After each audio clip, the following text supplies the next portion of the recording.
Tar Heel Nation, Carolina through and through. Hoops, yeah, we talk that blue. We Bleav in Hills hoops. How about you? PJ with that jumper, still the truth. Daht, he the 6-man coming through. Desmond been the voice, and that's the root. We Bleav in Hills hoops.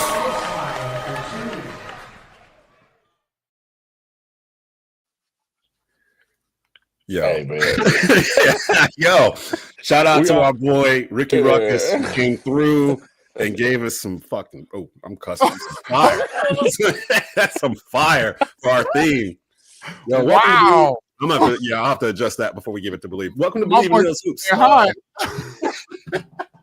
Yo, like I said, I was like, I've listened to it 20 times this morning. I'm like, yo, shout out to Ricky Ruckus. We know what you do. Appreciate you, my guy, for giving us that fire to start off Bleav in Hills Hoops here on Wednesday, November the 26th, 2025.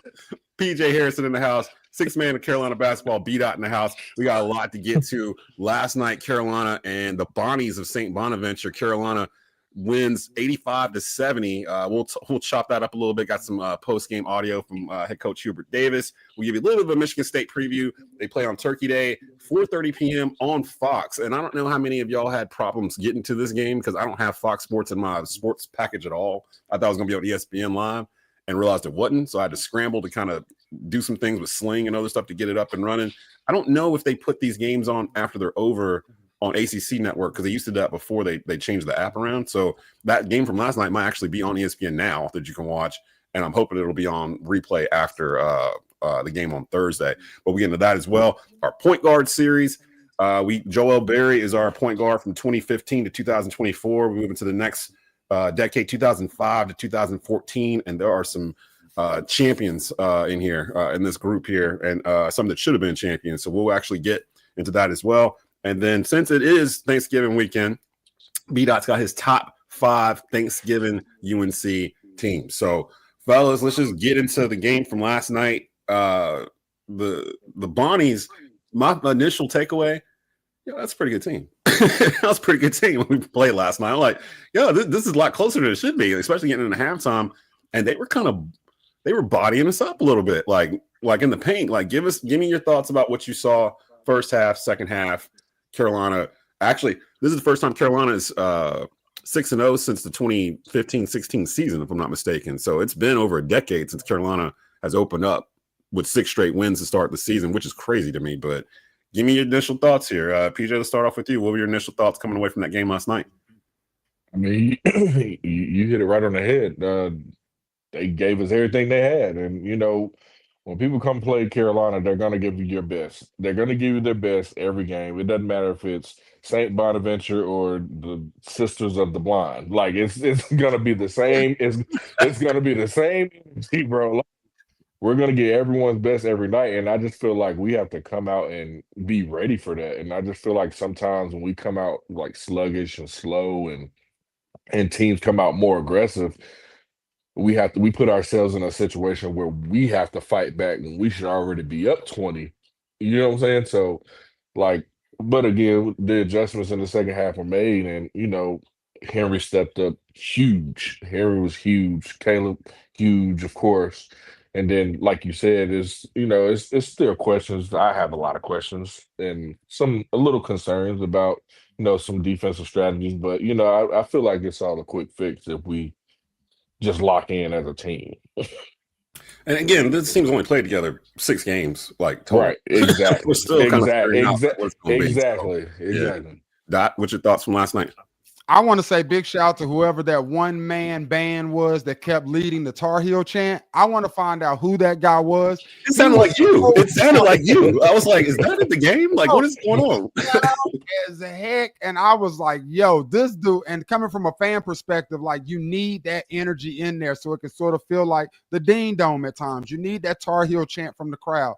I think that the signs of a good team are teams that don't upset teams they're not supposed to beat, but teams that beat teams they're supposed to beat. So yeah, we've had troubles with like little Radfords and last night with the Bonnies, but the fact that we won those games, that lets me know that this team is a good team. You dig what I'm saying? Like years past, we've lost those games. We've lost to Wofford at home. We've lost to Ohio State in the Dean Dome. You dig what I'm saying? So like to beat these teams, that gives me some optimism. But just like y'all, I do have my concerns, and I know we'll get into those. But as it pertains to last night, we beat a team we were supposed to beat. I don't like us being a second half team, and I want to just ask PJ a question. Somebody who's played in the Dean Dome, somebody who's played as a Carolina player. From as far as I can remember, I always hear we're a second half team. And how is that? Like, why is it that when we went up 15-5 yesterday in that first media timeout, I said, this is how I want us to play all the time, foot to net. But then it's 35-33 at halftime. They came back. We got 11 turnovers in the first half. Like, why won't you come out and why do you have to wait to the second half to play well, PJ? Honestly, I don't get it. I think we just problem with Kendall and them when y'all played. Y'all didn't have that issue. Nah, because they brought it. Like we knew what the ultimate goal was, and I'm sure these guys do too. But by 2012, that was an experienced team. Yeah, and I like that. That was an NBA team, to be completely honest with you. The starting five all went first round, if I'm not mistaken. Who was that five again? Who was that five again? Hairston, Barnes, John Marshall, Dexter Strickland, Tyler Zeller, and John Henson. Yeah. The only person that didn't go pro that year was Dexter, because he stayed the year after to play with me my next year. Yep. Mm-hmm. Actually, I think he's on this list of. Yeah, he's on the list. He's point guard. Yeah. So, and actually talking about point guards, that's actually kind of where I was looking last night, because I didn't realize when Kyan Evans got into foul trouble and Derek Dixon came in, the freshman. That was after 6 games. I've seen Dixon come in. He plays spot. He shoots threes. He's a good shooter, and I knew he played point guard in high school. But I didn't think about him being the backup point guard right now while Seth is out. And, of course, Seth is out. We don't know when he's going to be back. But I think that is changing the rotation a little bit for me, where I'm like, who is the point guard of this team? Like, who is the UNC point guard of this team? That's why we're doing the point guard series, because usually you're one of two ways at Carolina if you're the point guard. You're either a really fast drive, push. You might dish it off, or you might go all the way to the cup, like that kind of thing. Like you're going to constantly keep the offense moving, or you're going to be more of a methodical, kind of like a Marcus Page, Kendall Marshall type, where you're not going to blow past somebody on your first step, but you're going to make the right play. You're going to be really good passing wise. You're going to be a good shooter. You're going to keep the ship level. So there's the difference between a Ty Lawson and a Marcus Page in terms of style, but both of those are point guards that are Carolina point guards. What is it here? Because I don't know which one. I don't know where to put Kyan Evans, because he's not exactly like a Kendall. I guess he's closest to the Kendall Marshall type, but he's not as good as a passer as Kendall was. He might be a better shooter. I think he is a better shooter, actually. Definitely a better shooter. So, but then you don't have that speedy, push the tempo kind of guy. Even guys like Cole Anthony kind of fit into that mold of that push. We don't really have somebody like that, and I think it's kind of stymieing the secondary break that we're used to. But Hubert actually touched on this. I got some audio from Hubert Davis here where he actually was asked a question about his point guard play, and this was Hubert. This is courtesy of Carolina Athletics. This is Hubert talking about point guard play against the Bonnies. I thought the huge difference was not only Derek, but also Kyan too. I mean, just the play and the leadership from both of them. Obviously, I talked about taking care of the basketball, but Kai stepped up and hit some big threes, just distributing the basketball. He's our best passer, facilitator, pitching the ball ahead in transition. And then Derek, when Kyan got into foul trouble, played some of the best minutes he's played all year. I mean, I thought he hit that three in the corner. I felt like his drives, he was under control, was able to make plays for himself, for his teammates. And so both of them had a great second half, a huge determining factor of why we came out to win. I agree. I think Kyan Evans is the point guard, and I think that he showed a lot last night, even when he got into foul trouble. Like, he had some big shots. He controlled the offense, and he showed a lot of what I've been waiting to see from him. You know what I'm saying? I think he scored double digits even with 4 fouls. I was skeptical about Derek Dixon. Y'all have been bragging about Derek, but I was a little skeptical. But he came in last night and he really proved me wrong. The first half, he was a bit of a liability, but the second half, like he put his big boy draws on and he really hooped out. And I was happy to see that. Powell looks like he's sort of trying to still figure it out where he fits in the rotation, where he fits. You know what I'm saying? Like, I know that's probably frustrating to him, as is for Jaden Young, number 4. Zayden too. Zayden's sort of trying to figure out exactly how he works and operates in that high low. But we're going to need more production from the bench, without a doubt. And I think that's the best thing about Seth being out right now is guys getting confident enough to get buckets, because I think we only had like maybe 10 points from the bench last night, if that. And like the starters can't. It scares me how Caleb dependent this team is, and I don't just mean about points. I mean about energy pregame, with the energy getting guys up before the game, during the game getting guys, like just the aggression of trying to dunk on cats even when he knows he's not going to dunk on them, and just happen to go to the free throw line. Like, we're so dependent on Caleb that I really do miss Seth a lot in that space. But I do like the minutes that the guards got last night, and that's going to bode well for us. You know what? I want Jaren Stevenson to step up into more of a leadership role, because he has all the tools, and he's from Chapel Hill. Like the whole story of him leaving, going to Alabama, come back, playing for Chapel Hill. You went to school in Chapel Hill, like for high school, whatever, and they're starting for the North Carolina Tar Heels. Like, it's like your dream. Like, you should be. And I have seen, since I said something about it a couple weeks ago, it does feel like he stepped up a little bit in terms of like applying himself, like in the paint, because he's had a couple of drives and things like that where it seems like someone has told him, hey, get in there. You're 6'10". You don't have to sit out here and settle for, long range jumpers or whatnot.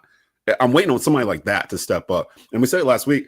I feel like he could be kind of like that Theo Pinson, like the one that's kind of does all the little things, but he's got the size to do more than just the little things. Like, he can actually have a wild card game where he takes over. Yeah. Like, I mean, whenever you don't have Caleb out there, like Daht said, last night I was when Caleb got hit in the face or whatever happened, and he was out for a stretch of the second half. I know Bassar stayed out there. Bassar was out there the whole time, like while Caleb was sitting on the bench, until Caleb came back in with about 4 or 5 minutes to go in the second half, and really came back in because the Bonnies wouldn't go away. Like, let me ask PJ something.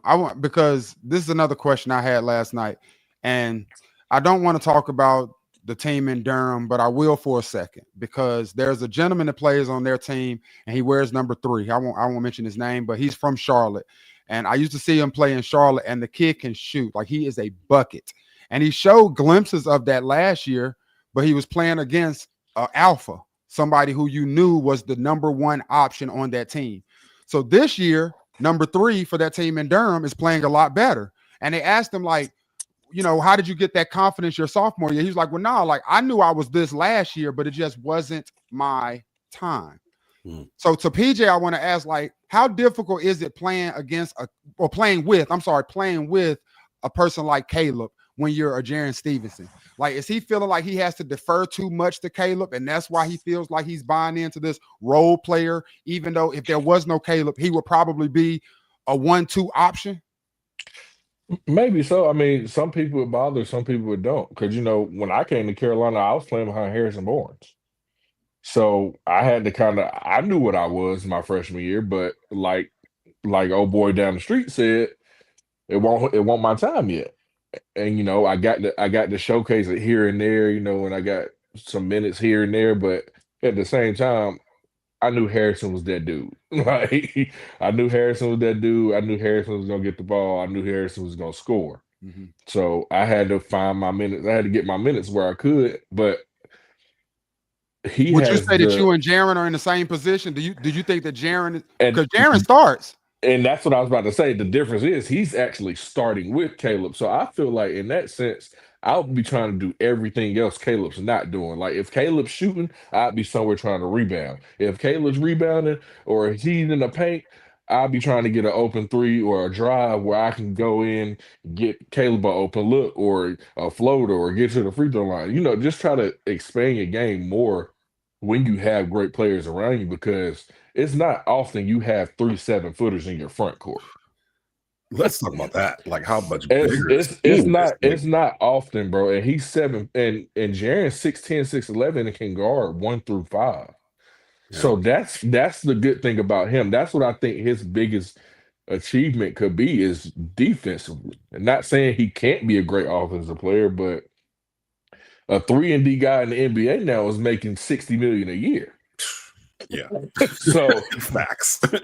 and for you to be 6'10", 6'11", you got a good future ahead of you if you can just do it the right way. That's why I think Caleb Wilson's going to end up being the number one pick in this draft when this year is over with. Because when you compare him to the others like Cam Boozer, the Peterson kid at Kansas, AJ at BYU, he's the only one out of the four that can do everything you just said. Like he can do all that. The other ones, he was guarding at the top of the key. He switched off on everybody. The guard, I'm telling you, come on. I'm telling you, who won what? He's the only one. Like I feel like he's the one. He could step in, and we said this our first episode. I feel like he could step into any of the 29 NBA teams right now and be part of the 8-man rotation. And on some of those teams, he'd be starting. And some of those teams, he's the number one scoring option, like right now at 17, 18 years old. So Caleb Wilson, man, I love his motor. I knew he was gonna come back in. Like if he could play, I knew he was gonna come back in and play, regardless of what the score was, and he did. So shout out to him. One. Before you move, I got one. My guy, John from Jimmy Seafood. Big shout out to Jimmy Seafood. I love my boy John. We talk all day during basketball games, and he gave me two comparisons, and I want to share them with the Hills Hoops team. Okay. He says that he sees Caleb Wilson as Carmelo Anthony, and he sees Vassar, Brook Lopez. Who's your boy's name again? John. Yeah, John. I don't. You don't see it? I don't see the Carmelo one's kind of. I can't. I told him I didn't see the Carmelo. I did not see Carmelo. Carmelo could shoot way better. Now Caleb just hasn't shown that yet, but yeah. maybe the Brook Lopez. That one I can see. The Carmelo one. Carmelo was more of a ISO like. Yeah, different breed. Yeah. Caleb's trying to dunk on you. Like Carmelo's not trying to dunk on you. He's trying to shoot you. Like and Melo gonna do the little flashy finish. He's not trying to hang on the rim and shake the backboard and all of that. Caleb's gonna just try to go around you and dunk on you. And do it again. Like the next now I'm telling you, I'm sticking with my comparison. KG. I heard that last night. That is my bro. Everything in the mid range he can hit easily. Like he's actually bigger frame than Kevin Garnett was at this age too. Like he's exactly. So I saw it last night, and then the announcer said it too. Said Garnett. Yeah, I heard. I was like, oh, so y'all watching Bleav in Hills? Yeah, y'all ain't saying that. Right. So I mean, again, that St Bonaventure's team. I think in the first half, Carolina was a bit taken aback by how physical they were because they were actually pushing. I saw one where my boy pushed Vassar out the way with his hip, like for a rebound. It was so like subtle the way he did it, but when you saw it on the replay, I forgot the dude's name. Was it Charles? The dude that was down in the paint, like banging around last night. Big boy. That was one of them. Yeah, he just literally got in there and literally just did like that to him. And Vassar went wee and went over this way, and he was like, here's a rebound. He just took it and went. And I was like, yo, he just pushed my man. He didn't touch him or nothing, but just with his hip. Like that's classic old school, like down in the paint, just jockling for time, like just moving people around. And it felt like it was a bunch of pine trees fighting each other because Vassar and Wilson are down there, and Stevenson was down there in it, and their big guys down there. They're just slapping each other and just moving things around. And I was like, St. Bonnie's is pretty good. Like I think they were picked 6th in the what conference are they in? Don't get me lying. Is it CAA? No, it's not the CAA. It's Atlantic something. I can't remember. I think Davidson's in that conference too, but I think they got picked like 6th in that conference. I'm like, I'd like to see what the other 5 teams are ahead of this one because this one's pretty good. Like they just ran out of steam in the second half. And just kind of slowly pulled away, which was probably going to happen to a lot of these teams. But coming up, the Atlantic 10. Atlantic 10. I knew it was Atlantic something. So they had to pick like 6th preseason in Atlantic 10. So keep an eye on them because they might be somebody when we get to our brackets, like in March. We'll be like, you remember when we saw St. Bonnie's back in like November? They was actually pretty good. There's a tourney team I wouldn't want to really see like in March. Like they're going to come together. Can I just reiterate something like how bad Seth Chungwa was missed yesterday? only because that little guard was pissing me off so bad. Oh, yo, like, because a couple of those drives, Seth, Seth doesn't get in foul trouble often. So, a couple of those drives, Seth probably hit him with a little forearm shiver, a little something, knock him off his balance, because those tough shots, bro. Like, I just feel like they can, and I'm not saying we weren't playing good defense. I think we were playing defense not to foul. You get what I'm saying? Yeah, that felt like we started getting tentative. There Yeah. for a bit. So when somebody starts getting comfortable like that, you got to have somebody that's just going, not nothing dirty, nothing like that, but somebody that's going, bump him off his path a little Let 'em bit. know. Like he coming off that screen, Henry or Caleb, give him a little hip check, like it's a little something. Let 'em know Ain't you need it. easy in here. Yeah, and then then Seth come through, get a little block or something, because he was a smaller guard. So I just feel like you put Seth on him in that situation, he's gonna have a tough time regardless. Because some of those shots he were hitting were tough. Daryl Simmons, that's what it was. It wouldn't been called. It was something else they were calling him on the broad. It wasn't Daryl. It was something else. But No, Simmons, they just that kept guard. saying Simmons. That's all I kept hearing. Yeah. It's It felt like he Simmons. had 22 points, but it felt like he had 40. So like he was probably going 11. Yeah. Well, he 22 points, 3 assists, a rebound in 36 minutes. And Frank Mitchell was the forward I was thinking about. Those Mitchell. He had 18.6 rebounds. They just It kind of seemed like he had way more than 6 rebounds. I know, right? It felt, just between the two of them, I was like, we're in a dogfight in the middle of this game, like going into halftime. Like this shouldn't be. And then they kind of pulled away in the second half from the free throw line and everything else. But Caleb Wilson, another 20-point game, 20 points, 12 rebounds with an assist in 32 minutes. He sat most of the second half. Like he probably could have got to 30 in this game. Jaron Stevenson with 9 points. Henry Vassar had a career high 24 points and 13 rebounds. He had 25 That was rebounds. crazy to me. He's a 7-footer and 13 rebounds was his career high. Like he's gonna smash that pot this year. Yeah, he should get that award. Whatever they told him whatever they told him at halftime, I think he actually bought in. We had 12 paint points in the first half, 24 paint points in the second half. Like that lets you know that somebody said something at halftime. We like your threes that you're shooting, Vassar, but you're a 7-footer. Get down there. Bro, Get down there. All he's got to do is set a great screen and roll hard as hell to the paint. He got a nice little jump too. He got a little hook shot that he shoots. It's not, you can't block it. Yeah. It's like it's like a and that reminds me of Tyler Zeller a lot. Yes. The one he shot on the baseline, like where he turns the baseline shot with his right. Yeah. So Tyler Zeller-esque. Yeah. I was like, that was the most unstoppable. He had the most unstoppable jump hook I've ever seen. I need to talk to Tyler because we had him on last year. I got his contact info. See if I can bring him through. We'll start bringing some guests through here. Let's have a reunited. Reunited. I'll try to reach out to him after the holidays. He was doing TV last year, so it was hard to catch him back and forth. But yeah, we'll see if we can catch him there. Michigan State. I heard Tom Izzo said some nice stuff about us, probably gassing us up. But that's Thursday, Turkey Day, 4:30 p.m. on Fox again. Whatever little showcase thing that they're in right now. That was in Florida. I think that's where they are. So, Fort Myers. Yeah, so they're down there for that, the Fort Myers shootout or whatnot. So they'll take on Michigan State. Michigan State's ranked number 11th in the country. I don't know a whole lot about them, to be perfectly honest, because I have not really seen them.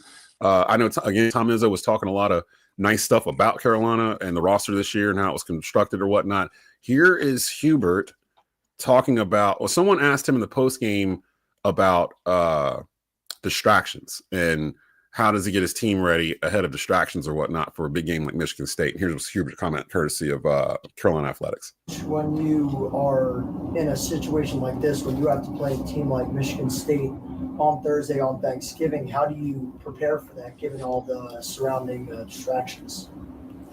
What do you mean by distractions? Just being the holidays, being on the road. Oh, no, it's not a distraction. We got all of our family and friends here. Actually, it's a benefit. I mean, all of our family and friends are here, and it's great during the holiday season to be able to spend time with them. And so we'll celebrate tonight and have a good dinner with our family and friends, and then get back to work in preparation for Michigan State on Thursday. I was going to ask, actually, we should make some of this show Ask PJ, because I was going to ask PJ a question too. How much of a distraction is it? Like when you're at Carolina and you get to these big games and you hear people ask questions like that about, outside distractions or whatnot. How hard is it to temper outside distractions or family or people asking for tickets or whatever's going on right before you go to a big game against Duke or Michigan State? Well, I'm gonna just say you can't ask us for tickets, so because we don't control the tickets, right? So it's like asking us for the tickets is like asking a brick wall. We can't do anything. The players can't do anything. You got to call the front office. You got to call the people that's in charge to get the tickets. But Like, did you get people calling you, like asking you questions and stuff all the time right before the but games? we actually played in Maui my sophomore year, and that was during Thanksgiving, and everybody was in Maui, so it's kind of the same thing. I mean, you got whatever fans that came, they flew out, got tickets to the game. Then you got everybody that flew on the plane with you there. Like, you got the whole crew, like your family's on the plane, like everybody's there. So it's not really a distraction when you got the people that actually been with you the whole journey.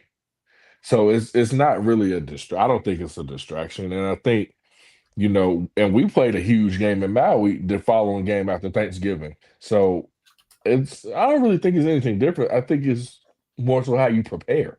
Did y'all win that game?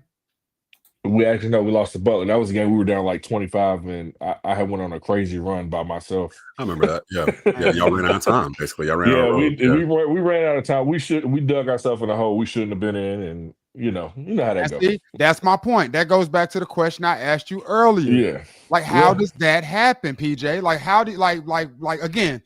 Are you sluggish from the Thanksgiving? Are y'all playing too much in Maui and enjoying the sun? You out taking Butler light? Like, how do you go down 25 points when you got an NBA roster that you just bragged about? Because you have to think everybody's going to bring their best against Carolina. Butler, I think at the time, Butler was actually ranked. Butler was good. We weren't ranked at the time. That would have been like around like this was 2012-13 season. Yeah, that was when Butler was actually. Yeah, Butler was real good. Yeah. Butler was like top 15 in the country then. And I mean, they had us down, I think 25-30. We ended up losing by like 3 or 4. There might be some NBA players on that Butler roster that year. I forgot the name. It was 2 guys on the team. I think it was point guard. It was a point guard and I think a small forward that were pretty good. But I think fans like myself that have never played on that level just don't understand why when you say we just know that we're going to get our best game from everybody, then why aren't we giving our best game to everybody? If we know that they're going to give us their best, then we should know that we can't come out half-assing. You want to know why? Yes, I want to know why. Yes. Because that 9 times out of 10, the other team, the whole 15 is locked in. When if you're known for being the best, all 15 guys are not going to be locked in. Somebody's going to be lacking. Like, oh, we're Carolina. We're going to beat these dudes. Like, you know what I'm saying? It's always 3 or 4. It's never the whole 15. You got a whole 15-man roster locked in, including with the coaches. They got this game plan. Oh, we're playing Carolina tomorrow. This is what we're going to do. We're going to be this aggressive. We're going to do this. We're going to take X amount of shots in the paint because we know like, when you have stuff like that, that's totally different. They're detailed. Exactly. It's like when we go play Duke, everybody's locked in. You get what I'm saying? You don't have to get up for that. Like you already. You get what I'm saying? Yeah. It's like when we go play Duke or when we go play State or when you get what I'm saying? Those games. So when we go play the St Bonaventures and the Radfords, there's always going to be that 5 or 6. It's like, we're going to win by 20. Like we don't have to take this too that serious. You know what I'm saying? I appreciate that honesty.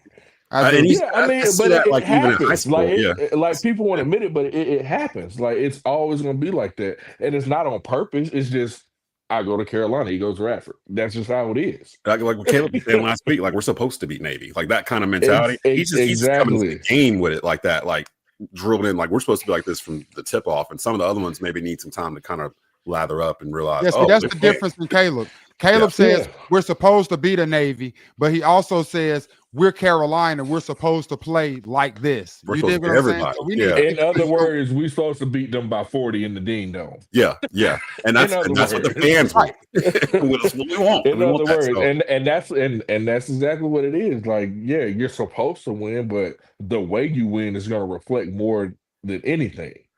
I am remembering some of the stuff about Michigan State that we do need to keep an eye on. Really, the matchups to really watch. Henry Vassar against Jackson Kohler, their center. That's going to be the exact same. Yeah. So whoever comes out on top of that will be good. And then Jeremy Fears. Oh, Fears. Yeah, I forgot about him. He's probably the best dunker in like college basketball this year. Like no. You talking or is that the other guy? You talking about Cohen Carr? Call. had like Yeah. he had like a 49-inch vertical. Yeah, Fears is the point guard. Yeah. Fears So, is the point. So we matched against Kyan Evans and Derek Dixon, I guess, throughout the course of that game. That seems like the position that's going to determine this game is that point guard position, where if Fears has a good game and they can't really defend him, I'm not really sure where you go to, like with the roster as it's currently constructed, to stop him. But other than that, those are the main things you need to find out. Michigan State's been shooting threes really well lately. Carolina in this game last night actually shot the ball really well. They 50% from the floor, 44% from three. They were 8 for 18. The Bonnies were 7 for 17 from three, which is probably why that game felt closer than it really was at the end. But keep an eye out for Luka next game. I'm telling you, Luka only had 10 points in that game, but it felt like he kind of became an afterthought in the second half. In the first half, he was He started out super too, like he was coming. And then it's coming. Like he just shrinked, and I don't like that. Just went away. So and then he's not going to be able to shrink tomorrow. No, he's not have to play. He's not. I don't know. That's why I say. That's why I say. Watch out. It's coming, y'all. Did Jonathan Powell play 18 minutes because of that stretch when Caleb was out? Was he out there during that stretch? Because I didn't realize he got 18 minutes in this game. He off the bench. He kind of got he got the most minutes. Was Powell. And Powell's the one I've said if anyone's going to push Jaren Stevenson, it's going to be Powell. But I don't know if he can. Like he might be that sixth man, like that first guy off the bench that they look to be a scoring, punch, because somebody in the starting five is going out when Seth comes back, and I'm imagining it's probably going to be, like you said last week, it might be. I don't know if it's going to be Kyan Evans because he's the point, right? Like I would imagine he'd have them both out there. Maybe Luka goes to the bench. I don't know. Like it's. I'm gonna be honest with you. Luka hasn't shown me enough to stay right now. That might be the way it rolls. And that's not a bad option to come off the bench. Luka coming off the bench, exactly. That's not a bad look at all. I hope that he doesn't take it as that. I hope he can be comfortable coming off the bench and knowing that him coming off the bench is basically a second starting player coming off the bench type joint, and he doesn't look at it as a demotion. He definitely needs or what about this? What if you do like when Seth comes back? What if you do like a Kai and Seth and Luka, and then you got Caleb and Henry? Now you bring Jaren off the bench. You bring Jaren Stevenson off the bench for one of the bigs. Now you got somebody you can trust that you know that's gonna come in and play defense. They're gonna rebound. Mm-hmm. At least for a 5-6 minute stretch. Now you can mix it up. Now you can bring Caleb back in for like Seth and get him a breather. Now you put Jaren back at the 3. Now it's Kyan and Luka. Now you bring Seth back in for Luka and Seth. You know what I'm saying? You can rotate. The only thing I just hope whoever gets sent to the bench to come off as the 6, right? I just hope they have the mental strength to accept that role and understand how beneficial that role can be. Because we just talked about the story coming back from Alabama. He's the hometown kid coming off the bench. I don't want that to mess up his psyche. That's all I'm. I was in that spot before. I'm telling you, it can be challenging. It can be challenging, especially when you coming from, especially Luka. He's coming from overseas, but he was the man. He played. He's a pro. So like. I think I want to keep the largest or the tallest front court in the ACC. Like the way the rotation is now, I kind of like 6'10", 7 foot, 6'11". Like I especially after the past 4 years of playing midget ball, pretty much. Like I want that word. That's the second curse word you said today. Not say that M word. Jesus. Boy, we're gonna get banned from Bleav, man. Oh God, it's our third episode. We're get banned from Bleav because this guy won't stop cursing. That's why you got to come to Bleav in Hills Hoops, because the controversy stuff is right here, like in this box. Like it's right here for you. Like, but the only thing that scares me about that, the only thing that scares me really about that huge lineup though, is if like a Caleb gets in foul trouble or Henry gets in foul trouble. Yeah. What big man are you gonna bring off the bench? We don't really have one. Like exactly, and that's why I say I just feel like, in a sense, if it gets down to that, you got to figure it out. I think you bring Jaren in off the bench. It'd be James Brown, right? That's the only big you really got. Yeah, and that's what I'm saying. And that's what I'm saying. If you have Jaren coming off the bench, you can feasibly have Jaren on the court with one of those guys just to spare, just to get those guys a breather. You get what I'm saying? Yeah. Yeah, and So- Hubert's still playing with the rotations and stuff too. So we might actually see Exactly. that, before all this is over with. I told y'all at the beginning of our very first episode, man, this is the most difficult job HD has had in his tenure, trying to figure out how to put these rosters together. This is a tough one. But he would take this before the other problems he had. Oh, no doubt about it. No doubt about it. This is a good problem to have. Yeah. So we got two more things we're gonna get to before we get out of here for the day.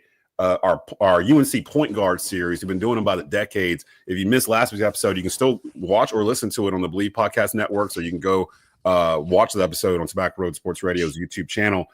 Joel Berry won out of a group consisting of Kobe White, Cole Anthony, RJ Davis, Marcus Page. We selected him to be the point guard for that decade. So now we're in 2005 to 2014.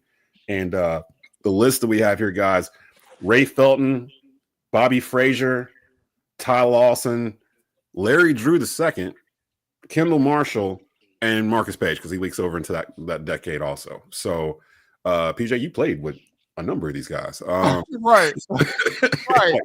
Like, how you gonna? I'm curious to see how you gonna. What they gonna say to you in the group chat, my boy? Oh, so you picking Bobby Frazier, huh? Bobby got your vote. Bobby, huh? Yeah. Look, y'all know I'm always biased when it comes to Kendall. I'm very biased. Yeah. Like, I'm very biased when it comes to Kendall. So like in this case, since it's North Carolina, and I'm not comparing him to someone outside of North Carolina, it's all cool. Like, it's all good. So honestly, with that, I would take Ray, and I'm saying Ray because he has the Bob Cousy, he has the ring. He was what McDonald's Jordan. What else? He won something else. He got the ACC tournament MVP. Yeah, he got ACC tournament MVP. Didn't they win the ACC championship? I'm not sure. I don't think so, because they always say that when we lose the tournament, we win the championship. Yeah, so I don't know.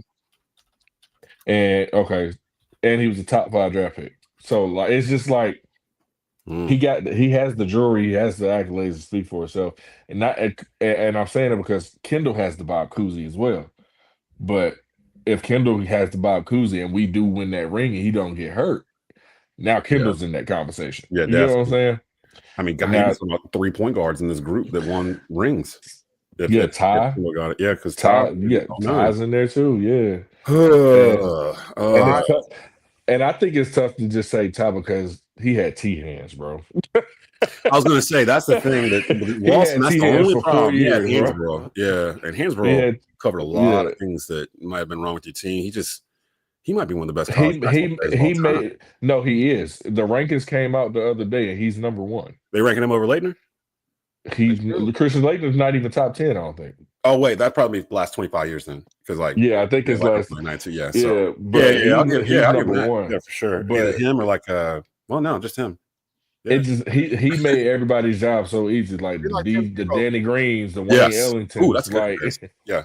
Tim Tebow, that's a great comparison for Hansborough, where it was just like sometimes his game just didn't make sense, but like what is the unorthodox bull in a china shop, basically. Just ended up just clearing people out.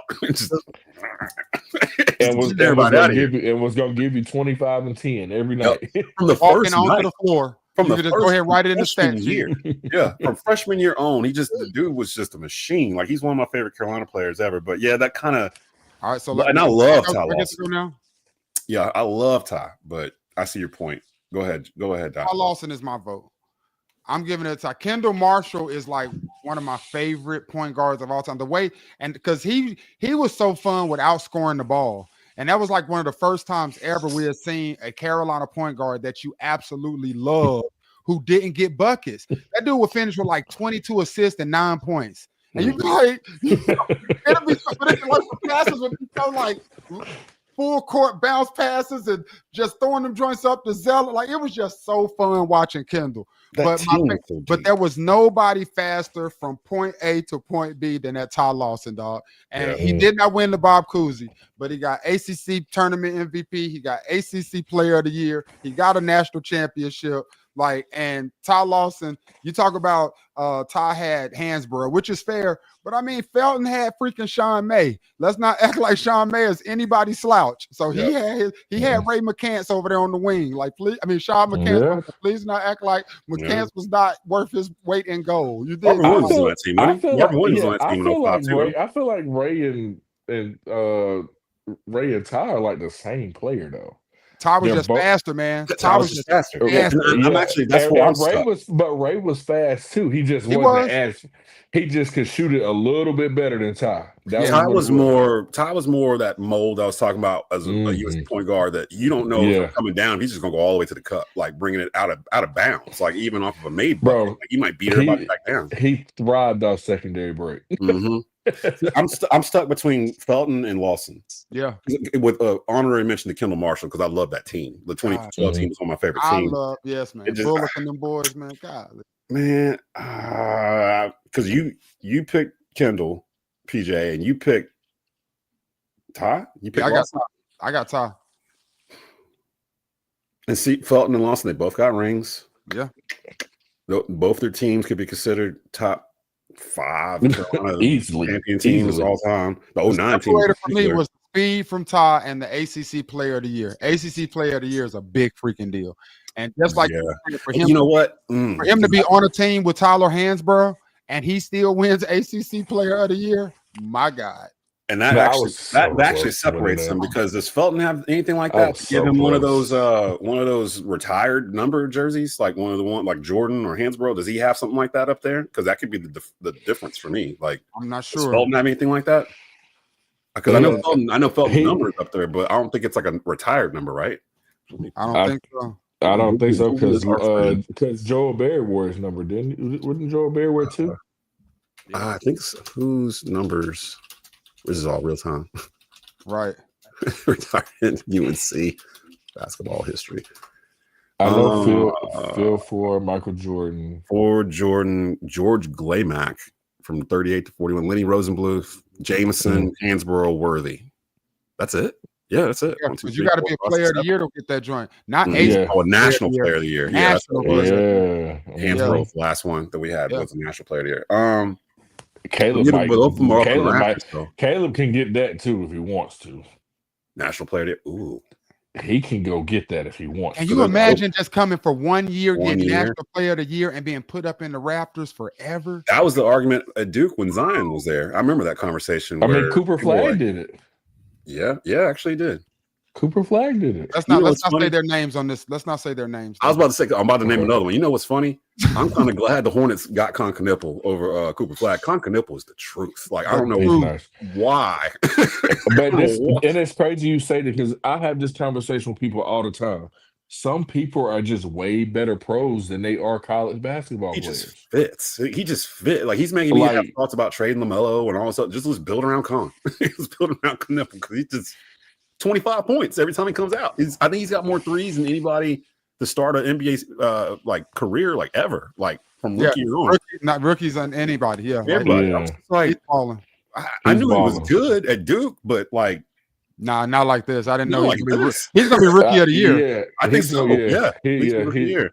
Over Flagg. Over Flagg. And over VJ. Like, he's going to be rookie of the year. Nobody saw that coming. I didn't know.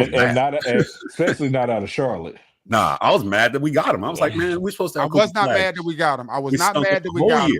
Because this is why. I'm going to tell you why. When I saw them in the ACC tournament, I actually got a chance to stand beside dude while he was doing an interview type joint. And dude's size is very unassuming. Like, you would not know, that's a big, stocky white boy. Do you know what I'm saying to you? Like, he like 6'6", like 230. Yeah. But you didn't think that when he's out there with Flagg and them, you think he might be 6'2", 6'. No. And he can shoot the lights out. Like, get to it. When they draft him, he can flat out. He can hoop. He ain't scared. He ain't scared. It ain't no he can shoot. He can hoop. No facts. You're right. It's him and Brandon Miller are becoming the two guys on that Hornets roster. I'm like, you can do whatever with everybody else, but keep these two guys and just build it from there. Because Brandon Miller got to stay healthy, dog. Man, the whole team. That's the same thing with LaMelo. Yeah, for real. Like, again, you can't keep hurting your ankle like every 2 weeks or whatever and sitting out for 5 weeks. And then that's why the Hornets can't win any games. I still don't know what is going on with their roster because they haven't been out there but like 3 games together. Con's the only bright spot, really, it feels like so far, but they just keep losing games. Hey, Sion ain't bad either. Sion ain't bad either. I hate to mention I know, right? Yeah. See, welcome to Duke Nation. Bleav in heels hoops. These are heels hoops. Shout out to my Lakers, 13-4 to beat Dallas last night. So back to this. I think I'm gonna break this tie. I think I'm gonna go with don't be mad at me, Ray Felton. I think I'm gonna go with Ty Lawson too. Just because I think I will go with Felton because his team wasn't as deep as 09. Like 09, they still have the record for like biggest margin of victory in over a course of 6 tournament games or something like that. They won by like 20-something points per game or something crazy. Like it was something nuts. Right. They had the record for. I can't believe another team has done that. Like, they were not going to be denied at all. Like that 09. Yeah, like, I don't care. They were good. That was a business trip, like 2017. Like they were back to because they got to the Final Four in 08 and lost. Like Michigan State didn't stand a chance. Yeah, that was barbecue chicken. They like literally, they didn't stand a chance, bro. And Lawson was running that, but then you had Wayne. Then you had oh my gosh. Could you ask like this? Take the Silky 05 Wayne. team and the 09 team, and you take Felton and Lawson off of them. Which one of those teams is still likely to still win the national championship without that point guard? 09, because Tyler Hansborough. Who was the So that backup makes me point go to guard? Felton. Who was the backup point guard for Tato? Was it Larry Drew? Was it Quentin Thomas? Oh wow! You talk about name from the past, Quentin Thomas. 05. That might be, yeah. Quentin Thomas. 05. Quentin Thomas was one of them dudes that could not look pedestrian as hell on the floor, but they said that dude, you put him in like a gym, like a rec league type, and I'm talking about giving you 50. Yeah, Like they said, Q could hoop his ass off, but like when it came to under that whistle, just something. It was that reminds me of Seventh Woods. That might be the answer to the question that Doug had last week. Seventh Woods. Because he was a star before he got to Carolina. He was the YouTube mixtape before mixtapes existed. Like he created it pretty much. Whoever made that video, sure. And he came in with like a pedigree, and it just never really. It never equated. It just never got to where we thought it was going to be. But like we've seen him dunking on people. He was like 5'11". Like Mikey Williams. I did think he would shoot it a little bit better than he did, but I didn't know. I never. Yeah. I think I'm gonna go. I think I'm gonna go with Lawson. Even though I just said all that stuff about that 09 team. I think I'm gonna go with Lawson. You pick somebody you indecisive. I'm going with Lawson. We gotta move on. We gotta move on. So I'm gonna go with Ty Lawson. And really Kendall was right there behind him. Just again, if you watch some hardware and you were a major part of that team, it's really hard for me to ignore you led a Carolina team at point guard to a national championship. And I know Felton did too, but Sean May was the Final Four MVP. Man, Sean May was the one that run. Man. It was Sean May. Y'all act like Sean May was a slouch. I mean, I know Tyler Hansborough is who he was, but Raymond Felton had Sean May. Both of them picked by the Hornets. If I'm lying, I'm flying, man. If Kendall don't get hurt, we got one too.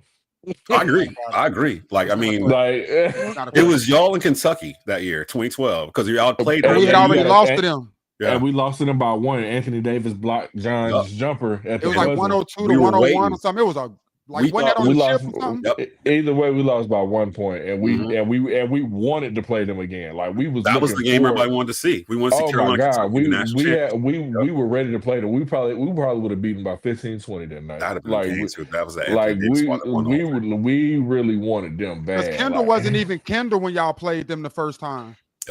Yep. He kind of grew. I don't even think Kendall was playing. Like Larry Drew was still starting in. No. Kendall was starting, but it was only like the first 3 games of the season. Okay. It's kind of like how they are now. We were still trying to get comfortable playing with each other. Oh yeah. You know, we were still trying to figure Kendall out because he wasn't like. I mean, he was coming in behind Ty Lawson. Like, I mean, you used to one way, seeing it one way, and then Kendall was doing a whole way where it was more pass first and everything else. But now I remember before Kendall, it was Larry Drew in there. Larry Drew was there, and then Larry Drew quit, and then daggone Kendall came on. Larry Drew got hurt or something. In the middle of the season. Middle of the season, he left. Yeah, and then Kendall came in and just thought because we didn't know what. Because you're right, we was expecting a scoring point guard. That's why we was mad at Larry Drew. That was the season. We came back and beat Miami in the tournament, in the ACC tournament. We were down by 20. Yeah, we were down. That's when Kendall became Kendall. Hairston had like 40 or something. 40, that game. yes. Yeah. Yes. I In was- Greensboro. okay, That was in Greensboro. Yeah, I remember Yes. now. That was a Yeah, good okay. Miami team, too. Okay. That was a good Yeah. Miami team too. See, Um, you've been needing the fans, baby. We be remembering. And again, shout out to everybody that's in here like commenting today Facts. on our YouTube channel or wherever. Kick, Yeah, we're on facts. Twitch today.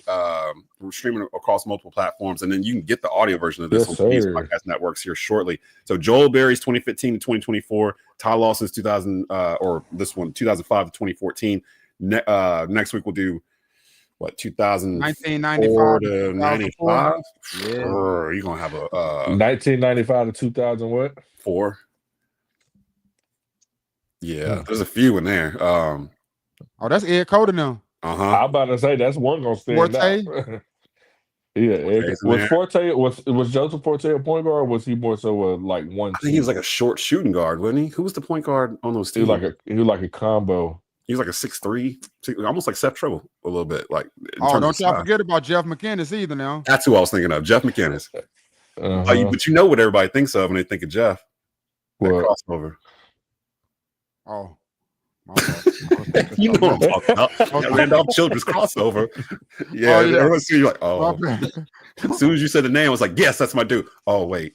That's the Well, and if we talking about shooters in that era too, go Shammond Williams. Ooh. That dude was a problem too. Well, no, But you he just wasn't a point talking guard. point guards. You got Ronald Curry too. Oh man, you want to talk about blast from the past? Yo, And if you wanted that gonna be technical, Raymond Felton is in that spot too, because Raymond Felton was a freshman in 02. So he still got a shot. We still So put him in. Ray He still Felton got could be Seattle the Spurs. point So guard yeah, for that you might. 90 yeah, That you might was still that do. was wait, that was Brad Doherty, not Brad Doherty. What was the coach name? Doherty? Who was the coach we had? Matt Doherty. Matt Doherty. Yeah, Yeah. because he was the one that actually recruited McCants and May and Felton, right? Because he came in with them, and then Roy took over like with that class. Because when did Brandon Haywood go to draft? Was it 01? Yeah, because they went to the Final Four.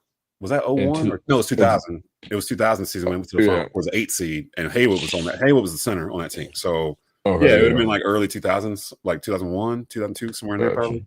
But before we get out of here, because I know y'all ain't gonna give Melvin Scott and Adam Boone no love. Adam Boone, yo, Adam Boone is Adam crazy. Boone, wow. Y'all ain't gonna give Brian Morrison no love. Woo, wow. I just want to pull up Dante Calabria. Y'all ain't gonna talk about Terrence Newby. Y'all tripping, man. Wait a minute, bro. Shout out to my boy Rayshon Terry. I ain't talked to him in What's like a year. up? Like, I'm talking point guards, baby. These is the point guards. What is we doing? Bringing up the backups. It's Turkey Day, Thanksgiving weekend. You'll have this to watch throughout the weekend. Again, you got Carolina, Michigan State, a huge number 16 versus number 11 matchups on Fox at 4:30 Eastern Standard Time on Thursday. Daht's got something special for us. His top 5 Thanksgiving UNC team. Me and PJ were not prepped before this, so we have no idea how this is about to go. Hey, and I'm gonna still give you 5. All right, here we go. Up first, Let's it's go. gonna be Joel Cranberry. You need your cranberries for Thanksgiving. I You need understand? You need your cranberries. So I got Joel Cranberry. Then I got Danny collard greens, because you got to have your collard greens on that Thanksgiving plate. Then third, I got leaky black-eyed peas, because some people like black-eyed peas on their Thanksgiving meal, so you can have those.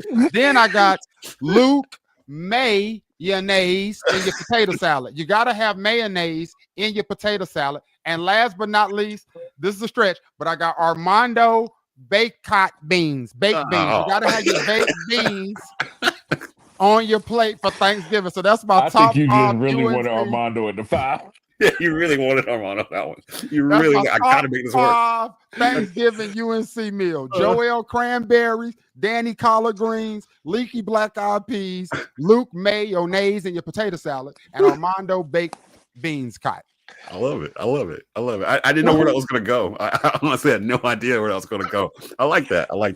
The Armando one, you really had to kind of stretch to get it in there, but you did it. I'm very proud of you. Baked bean cut. Anything else y'all want to get to before we get out of here? I do, real quick. I do want to get into something. I just want to mention that our brothers, Bryce Johnson and Theo Pinson, they do a Carolina couch. So during the game, there's an app, and I don't really know the app. So I do actually, because I downloaded it. It's there's an app, and we can watch the game together. So we watch all the fans. This is for the fans. You can watch the game with with Bryce and Theo. Oh, sorry. However, I told Bryce and Theo that tomorrow I'm pulling up on the Carolina couch. You dig what I'm saying? It's called PJ Playback. and Playback Dad, streaming app.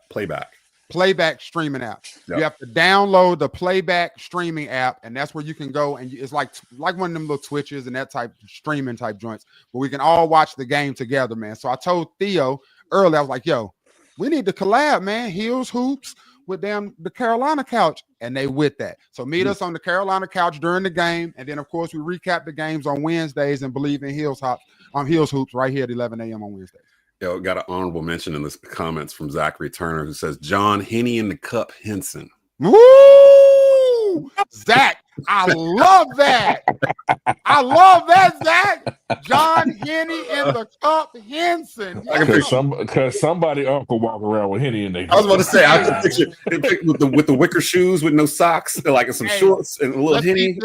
Let's keep this going all day for Thanksgiving. Tar Heels only, Carolina family only. Name your players that you're gonna add to the Thanksgiving menu. John Henney and your Cup Henson was amazing, Zach. I'm gonna be thinking about this all day. Like literally, I'm just gonna be randomly like in a McDonald's. I swear, me too. Oh man, that's a good one. That's a good one right there. So shout out to everybody that came through today. Spread the word, because we're here all season. We're gonna be here every Wednesday live at 11 o'clock, and it's a chance for y'all to jump in. I don't know exactly where I'm gonna be at that time tomorrow for Thanksgiving, but by second half I expect to be back home, and I might hop on that too. I might try to hop on that playback. My Cowboys play my wife's Chiefs. They play the Chiefs At yeah 4:30. That same time, dude. Like I might have to watch the Cowboys game and then what? Nah, I'm gonna have my TV on the split. I'm gonna have the Chiefs game on one side. Are you? I'm gonna watch my wife is a Chiefs fan. I'm a Cowboys fan, so we gotta have that on the TV. You're a Chiefs fan? My wife is from Kansas City. Like she was born in Waldock County. Like, answer me this: why won't Kansas City die? Somebody answer this to me. Why won't they die? Like they should. My wife is a fan. Because my wife is a fan. And God loves her. And I have a wild story how I even became a fan. And it was way before Patrick Mahomes, and people don't give me the credit for it. Oh, because you're not gonna get it. You're not gonna get the credit for it. That's like anybody that's a Patriots fan. There were Patriots fans before Tom Brady, but we don't believe. We don't believe him. Yeah, we don't believe him. Like I cheered for Alex Smith for 3 years before Pat even got me. You ain't never cheered for Christian Okoye. If you ain't never cheered for Christian Okoye, then you ain't no Chiefs fan. I cheered for Trent Green and Dante. He's like 90s Derek Thomas jersey. If you didn't have a Derek Thomas jersey, you're not a Chiefs fan. Who's the running back they had? That's really, really good. Priest Holmes. Priest Holmes. Yeah, Priest Holmes. Dante Hall was the real X factor before Dez Bryant. Let's get that straight. The human joystick. Unstoppable on Madden. Unstoppable on Madden. Oh my gosh. I remember on Tecmo Ball. I'm showing my age. I'm gonna show it out today. I done cussed a couple times on the show. I done revealed my age. Like somebody get me some turkey. Like it's time to get this thing going. It's time to eat now, right? Oh my gosh. So we're gonna go ahead and get out of here. We'll be back next Wednesday at 11 o'clock. Again, spread the word. We'll continue our series on the point guards. It'll be 95 to 2004. Mm-hmm. That's going to be a problem right there. And hopefully we'll be talking about whatever happens in this game on Thursday between Carolina and Michigan State, because it's another measuring stick. We had it with Kansas, but I've noticed that people are kind of walking that back like, oh, Kansas ain't as good as we thought they were, so how good is Carolina? I've noticed that talk starting a little bit. This will be one where if they beat Michigan State, I mean, what you going to say at that point? Michigan State. But not just Michigan State. We got Michigan State Thursday tomorrow, and then I think we got Kentucky Tuesday. So by the time we get back on Wednesday, we'll have 2 big games to talk about. We'll have a pretty good idea of what we really know what this team is about. Is Kentucky at home? Is that in the Dean Dome? Oh, that's at Rupp. Oh, okay. Where it need to be. Yeah, let's do it. I want to go to that one, man. God knows. Listen, if we could, look, I definitely would want to go to that. It's a Tuesday, so that means it's gonna be like a 9 o'clock game. Yeah, 7 or 9. Yeah, it's gonna be jumping in there. Oh man, so we got a lot to look forward to. Everybody enjoy your holiday weekend. For Daht, for PJ Hairston, this is Desmond Johnson. You've been watching and listening to Bleav in Heels Hoops on the Bleav Podcast Networks. Everybody, again, enjoy it. We'll see you guys next week.